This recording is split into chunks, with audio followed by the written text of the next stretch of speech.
When a single evil thought arises, when a single harmful word slips out, you create an opportunity for trouble to come your way. Only when these crooked, unwholesome thoughts dissolve and disappear will you naturally feel calm, peaceful, and joyful. Especially when a storm arrives, you may even feel a kind of coolness, because coolness is a feeling that exists only in contrast to storms or heat. But if we refuse to follow this path and instead identify with our habitual tendencies, dancing with them, becoming slaves to our emotions, then let me tell you, your combative thoughts will attract the creditors of your past and present lives to come collect their debts. In a company or a group, you may be habitually contentious. On the outside, you look like a gentleman, a lady, a cultured, refined person, but inside, you are full of schemes and calculations. For example, you might say, "Oh, I think that person is quite nice, but yesterday I heard she was trying to seduce your husband. You know, acting all flirty. Honestly, it's hard for me to believe it because the way she looked before and the way she behaves now, it really shocked me. So I'm starting to question whether she's actually a good person. I'm sorry, I'm not the type who likes gossiping. It's just that I can't stand seeing things like this. Or maybe I misunderstood. Anyway, don't repeat what I said. I'm just expressing a little doubt in my heart. I really shouldn't have said anything. I'm so careless." But you must pay attention when you say such things. Are you being sincere or are you calculating? If your intention is manipulation, if you wish to destroy someone's reputation, even though you know the matter is not fully true, yet you deliberately highlight it, while still maintaining the image of being a gentleman or a good person, let me tell you, you are already engaged in a battle, and the person's reputation has already been crushed by you. Ordinary people rarely believe good things about others, but they easily believe bad things. Ordinary people suffer deeply. They enjoy seeing others fall.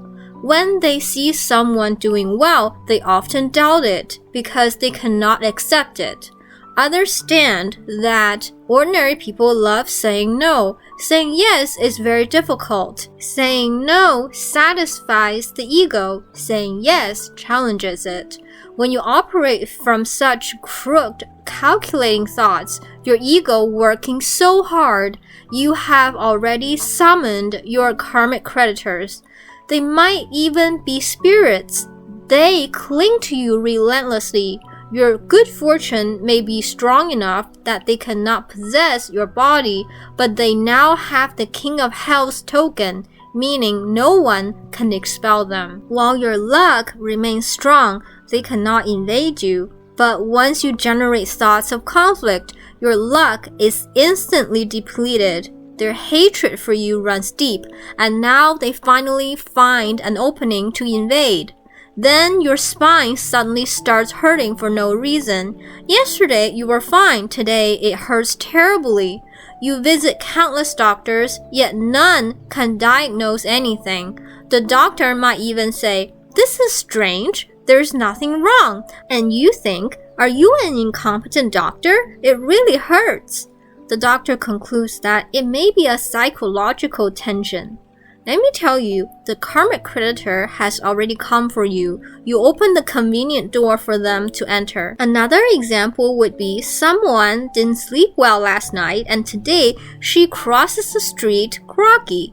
She sees a green light and thinks it's safe, but a car comes toward her and hits her, breaking her leg. Although the driver ran a red light, in her usual alert state, she could have easily dodged it. The car wasn't even going fast, yet she was hit so hard her leg broke. That was her karmic creditor manifesting, possibly the very driver. There are countless such chain reactions. Once a karmic creditor comes for you, many interconnected events unfold. So it isn't just do not deceive in dark rooms. These crooked, unwholesome mindsets, you absolutely must not identify with them. Otherwise, you may open the door to your own suffering. Even if you still have blessings, misfortune comes with blessings. You cannot use good karma to cancel out bad karma. Your good and bad karma may ripen together, blessings first, disasters later. The only true way to maintain purity and calmness and to reduce all crooked, unwholesome, ego-driven thoughts, this is true diligence, your path home, the path toward emptiness. This path is your greatest protection. Even demons and malicious spirits cannot harm you because protective deities will bless you and the light of heaven will support you. This is the secret to attaining happiness in life, and the fact that you can hear this key to cosmic happiness in this moment means you have great misfortune. To believe in this principle wholeheartedly is rare. For you to believe, only two possibilities exist. First, your innate nature is highly sensitive. You hear it and immediately recognize it as cosmic truth. Second, you deeply trust my character, my virtue, and the teachings I share. Understand how much good karma this requires. That is why this is the highest secret. Those without sufficient virtue cannot truly believe or accept it. They will say, "Is this real? I've heard this kind of thing before." It's all cliches, and with that attitude, they miss the chance for transformation and happiness. This is the secret of liberation, the law of release. In other words, if you fully identify with your combative mind, your calculating mind, your petty small-mindedness, your chattering, crooked, unwholesome ego and allow them to control you, then when conditions ripen, you will open the door for your karmic creditors to fight you. They may be humans, spirits holding the King of Hell's token, or even animals. They will come in all forms and you will have no power to fight back. You can only submit helplessly, letting them torment you. No person, no deity, no supernatural power can resolve it.